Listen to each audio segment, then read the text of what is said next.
Windows voice typing is an awesome feature that uses artificial intelligence to recognize speech, transcribe, and automatically punctuate text. Instructional coaches can help teachers work with students that may have severe arthritis, cerebral palsy, and other learning differences such as spelling disabilities. Language learners and students that prefer to write with their voice can all enjoy voice typing.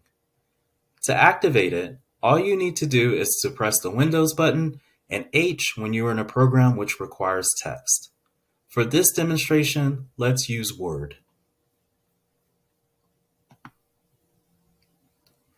So as you're in the program, all that you need to do is hit Windows and H.